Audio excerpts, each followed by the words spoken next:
les choses vous touchent profondément, vous envahissent, ou bien alors vous êtes, je dirais, blindé et vous ne ressentez plus rien.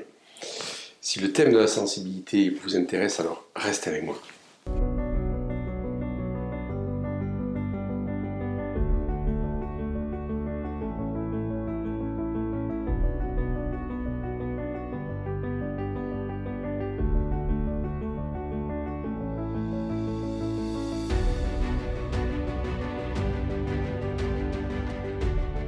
Je vais vous raconter une histoire qui s'est produite il y a 2 jours.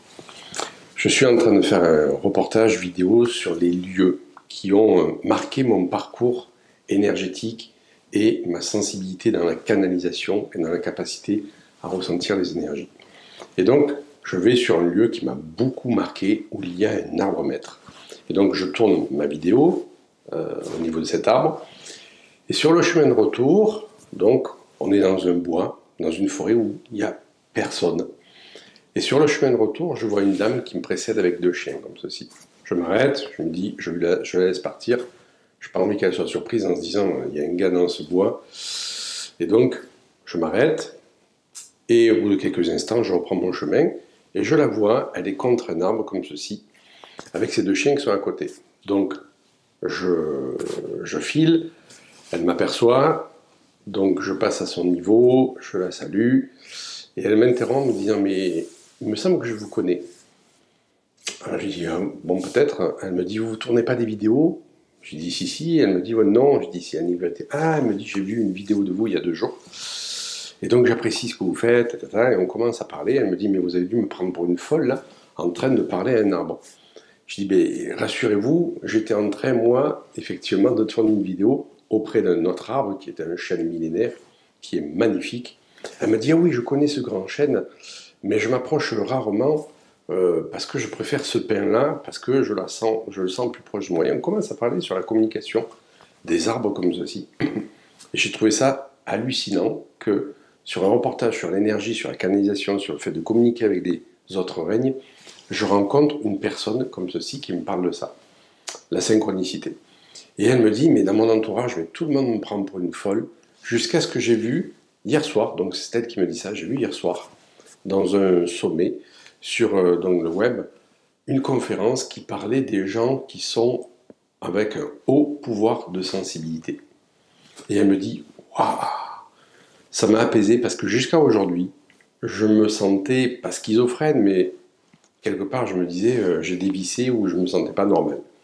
Et là, elle s'est sentie complètement normale. Et c'est ce sujet-là que je voulais aborder, cette sensibilité, cette hypersensibilité dont beaucoup de personnes souffrent, qui fait qu'elles se sentent envahies par les émotions des autres, elles se sentent différentes des autres, et souvent on les juge comme trop sensibles, comme de la sensiblerie. Et c'est là où on confond la sensibilité et la sensiblerie, qui sont 2 choses différentes. La sensiblerie, c'est quand on est mobilisé en excès par ses émotions. La sensibilité, c'est la capacité à sentir les énergies environnantes. Donc les 2 se travaillent. Quand on veut travailler sa sensibilité, eh bien ce magnifique potentiel que l'on a chez les personnes qui sont à haut pouvoir sensible, c'est quelque chose qui se canalise. Et quand on arrive à le canaliser, on arrive à rentrer en connexion avec le règne végétal, avec le règne minéral, avec le règne animal. On arrive à faire de la communication intuitive animale. On arrive à ressentir les énergies sur les personnes, à savoir quelle est l'énergie qui soutient et sous-tend chaque personne, à savoir quelle est la porte que cette personne ouvre pour pouvoir aller vers du mieux-être, par exemple. Et donc, c'est un véritable potentiel, c'est une véritable richesse au pouvoir sensible, dans la mesure où on va apprendre à canaliser cette faculté. Parce que tant qu'elle n'est pas canalisée, c'est comme un fleuve qui déborde, eh bien ça envahit tout et on est complètement inondé. Par contre, quand on arrive à canaliser cette richesse, eh bien c'est un phénoménal pouvoir. Pouvoir dans le sens où on va rendre sa vie plus riche. Pourquoi? Parce que dans notre société, on est branché sur le cerveau gauche et surtout sur le mode superficialité. Mais c'est sans aucun jugement que je vous dis ça. Et cette capacité à utiliser cette sensibilité va nous amener dans une communication et dans une relation plus profonde avec les personnes. On ne va plus être seulement sur la superficialité, où on voit ce que les gens font, mais on va être dans la profondeur sur ce qu'ils sont vraiment en fait. Et c'est ça qui est génial. Et c'est ça que j'apprends moi aussi dans mes formations, c'est à utiliser ce pouvoir de canalisation qu'on peut avoir. Et donc, ça a été un magnifique échange avec cette personne. Et on communiquait comme ça dans la forêt, donc avec les arbres, entre nous. Et j'avais vu chez cette personne, quand nos regards sont croisés, je me suis dit, waouh, cette personne, elle a de la lumière dans les yeux. Elle a une intensité, une lumière. Et quand on est connecté à ce haut pouvoir sensible, eh bien, on est connecté à sa lumière intérieure. Il y a quelque chose de spécial. Combien de personnes dans notre société n'ont plus de lumière dans les yeux parce qu'ils ne sont pas connectés, je dirais, à cette trame énergétique qui est autour de nous, à la beauté de la vie qui fait qu'on peut communiquer, je dirais, sans parole, entre humains, mais aussi avec le règne animal, avec le règne végétal, avec le règne minéral.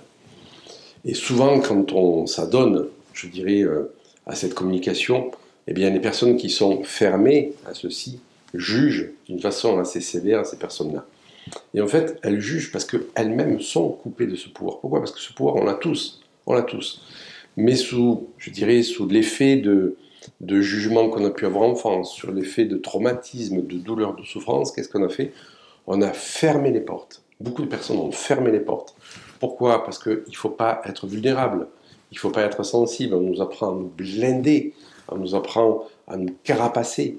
Et ces carapaces font que eh bien, notre sensibilité à sentir l'énergie, et vous l'avez bien compris, non, ce n'est pas de la sensiblerie, cette sensibilité, elle est coupée. Mais elle existe toujours à l'intérieur de nous. Donc, il nous incombe de libérer ces carapaces, parce qu'on croit être à l'abri dans le bunker qu'on s'est fabriqué, mais on n'est pas à l'abri en fait. On est coupé de notre potentiel. Et on est connecté qu'à notre cerveau gauche, dans le raisonnement, dans la connexion aux apparences, à ce que l'on voit, mais pas à ce que les choses sont profondément. Et quand on sort de notre bunker, quand on sort de notre carapace, et c'est là où on connecte la vraie richesse. Et on ne sort pas de notre carapace, pourquoi? Parce qu'on a peur. Parce qu'on a peur d'être vulnérable. Et c'est en ça qu'on confond la vulnérabilité et la faiblesse. La vulnérabilité n'est pas de la faiblesse. La vulnérabilité, c'est la capacité à se laisser traverser par les énergies, à ne pas se laisser envahir parce qu'on a réussi à canaliser cette fonction, mais à pouvoir communiquer avec cette énergie qui est environnante. Et là, on est dans notre dimension divine. Et donc, c'est vraiment cette capacité à lâcher un peu ce cerveau gauche, là, qui est omniprésent dans nos sociétés, et pour aller davantage dans le cerveau droit, sans complètement l'abandonner, puisque le cerveau gauche nous est utile, bien entendu, et ce cerveau droit qui va nous permettre d'appréhender les choses sur un plan énergétique. Alors pourquoi on ne lâche pas le cerveau gauche? Parce que ce cerveau gauche nous permet aussi de ne pas partir dans des délires, bien entendu, et c'est l'équilibre entre les deux. Et je parle toujours d'équilibre, moi, entre la vie matérielle, la vie spirituelle, entre le cerveau gauche et le cerveau droit. Pourquoi? Parce que tout existe et donc on doit se servir de tout dans cette notion d'équilibre. Et c'est vraiment, je dirais, une autre vie qui s'ouvre à nous quand on se dit « Ok, je risque rien à connecter cette sensibilité qui est en moi, je risque rien à connecter cette vulnérabilité. » Et souvent dans la formation que je propose, les personnes arrivent en me disant « Mais je ressens rien, j'arrive pas à ressentir, je suis dans ma tête me contrôle, etc. » Et on leur dit, il faut lâcher le mental. Mais ça, waouh, lâcher le mental, c'est quoi? Bien, c'est d'abord, avant de lâcher le mental, c'est travailler sur ses blessures.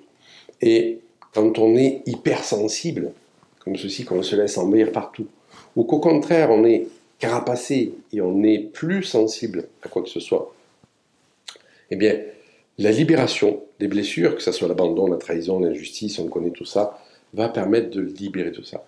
Il va falloir libérer les pollutions que l'on porte.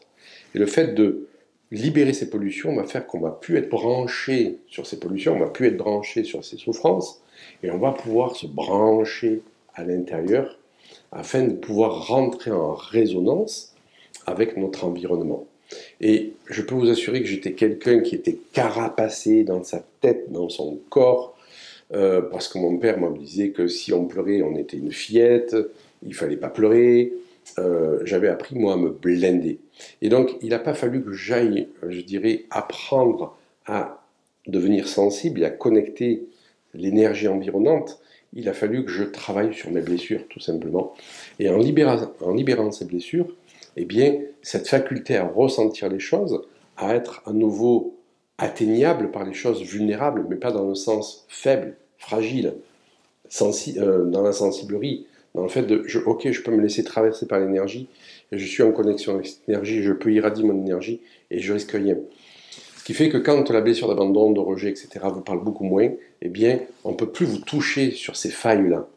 Et de ce fait, c'est là où vous connectez cette énergie qui est phénoménale, parce que quand vous êtes au contact d'un arbre, d'un animal, ou d'une autre personne, que vous arrivez à canaliser des informations qui ne sont pas dites, c'est waouh, mais c'est pas waouh pour se dire ouais, je suis super, machin, je suis au-dessus des autres. Non, c'est parce que là, on rentre dans une véritable connexion d'amour inconditionnel. Et c'est ça qui est top. Et donc, cette personne-là m'a offert un cadeau par rapport donc, à ce reportage que je fais, où on a parlé de cette énergie-là.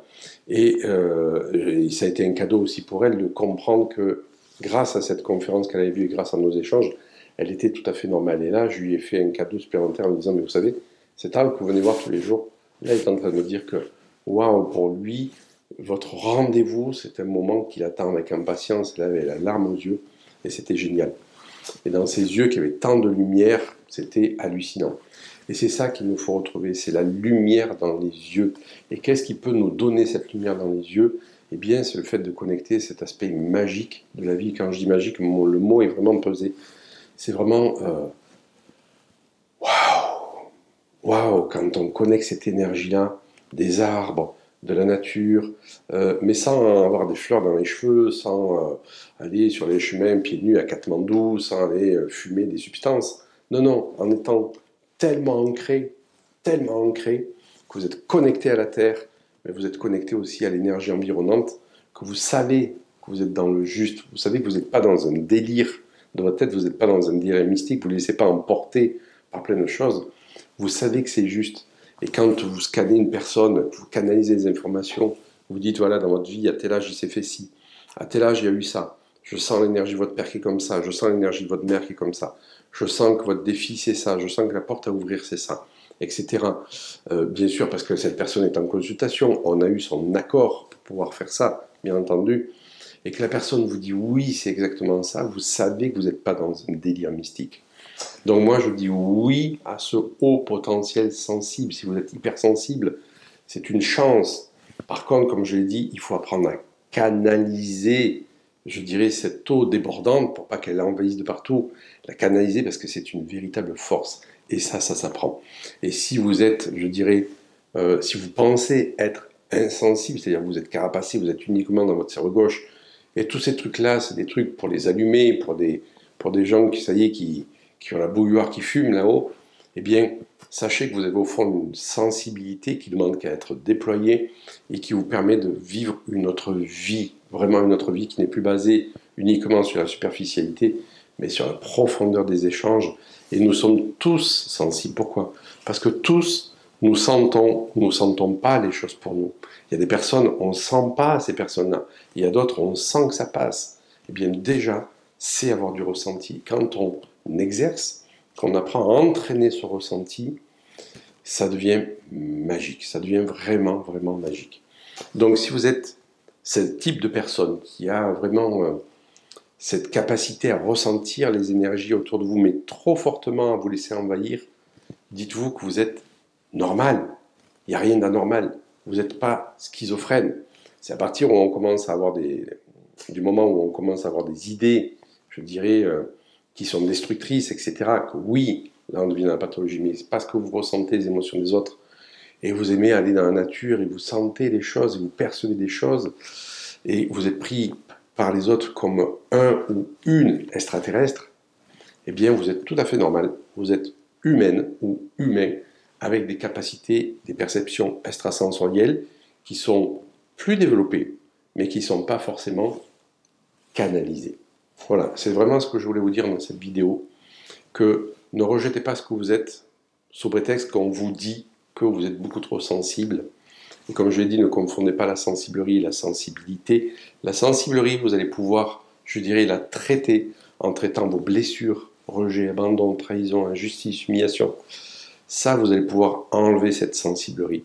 Et vous allez garder votre sensibilité qui est la capacité extraordinaire à sentir la magie de la vie, à sentir l'énergie autour de nous. Et ça, je peux vous assurer que c'est géant. Moi, c'est comme ça que je mène ma vie maintenant. Alors que j'étais fermé, j'étais hermétique, j'étais une huître, je peux vous assurer, en matière d'énergie, j'étais une huître. Je percevais rien du tout. Pourquoi? Parce que je me carapaçais. À partir du moment où j'ai compris que cette carapace que j'avais, c'était dû à mes blessures, et que si j'enlevais ces carapaces, eh bien je risquais rien des autres, parce que les autres ne pouvaient venir que appuyer là où ça faisait mal. Mais à partir du moment où ça fait plus mal, les autres ils peuvent appuyer, ça fait plus rien. Donc à partir du moment où je réalisais ça, et que je me suis autorisé à libérer les carapaces, j'ai connecté ma sensibilité, et là je peux vous assurer que waouh, ma vie elle a été tout autre. Ce qui fait qu'aujourd'hui j'en prends donc à mes élèves à pouvoir connecter une personne qui connaissent ni d'Ève ni d'Adam, même sans avoir vu la photo, même sans juste avoir le nom ou la connexion à cette personne, et vous la décryptez mais de A à Z, dans son énergie, dans les organes qui sont faibles, qui sont forts, là où elle doit travailler, ce qu'elle a vécu avec ses parents, avec sa génération dessus, la connexion à ses vies passées. Et c'est des facteurs qu'on peut vérifier, parce que la personne nous dit oui, effectivement, avec mon père j'ai vécu ça, avec ma mère j'ai vécu ça, à tel âge j'ai eu ça, j'ai telle énergie, effectivement je suis plus attiré par ci ou par ça. Et là vous dites ok, il y a bien quelque chose qui se trame au-dessus de nous, qui fait qu'on ne contrôle pas tout avec notre mental, et notre mental doit être à notre service, et pas nous qui devons être au service de notre mental, on doit être au service de notre énergie du divin. Et voilà, c'est ce que je voulais dire dans cette vidéo. Donc, n'hésitez pas à me partager vos expériences de hypersensibilité, de ce que vous avez pu vivre, de ce que vous n'avez pas forcément compris, de ce que les autres n'ont pas forcément compris. Faites-nous ce cadeau de partager vos expériences sans jugement, vraiment, parce qu'on n'a pas à juger ce que les autres vivent. N'hésitez pas non plus à commenter, à partager, bien entendu, à cliquer donc sur la cloche, à vous abonner, à télécharger l'ebook 5 clés pour initier notre sens à sa vie. Et je vous dis à tout bientôt avec un grand feu du cœur. Ciao, ciao.